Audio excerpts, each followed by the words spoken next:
Attention, were you exposed to the toxic water at Camp Lejeune? You've likely seen the commercials. We need you.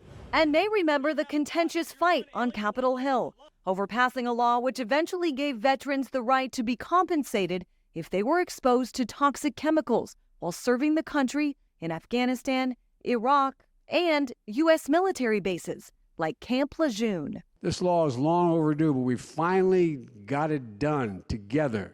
In August of 2022, the PACT Act passed on a bipartisan basis, with a portion focused on those who served at Camp Lejeune in North Carolina between 1953 and 1987, when the water contained toxic chemicals. The initial bill included a provision to cap attorney fees at between 20 and 25%, a provision which was later removed. In some cases, they're taking 60%, which means that veterans are getting half of the money that was actually intended to them. He says the other big losers are U.S. taxpayers. The Congressional Budget Office had estimated the Camp Lejeune portion of the PACT Act to cost about $6.1 billion between 2022 and 2031.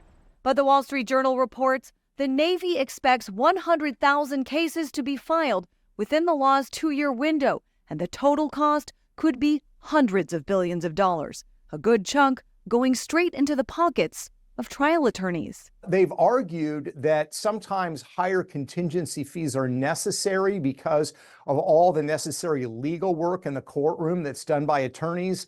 But in this particular case, it's a settlement. There is no courtroom work really that needs to be done.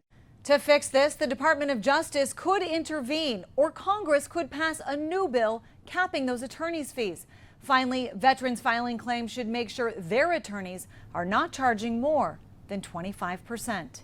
In Washington, I'm Christine Frizzau.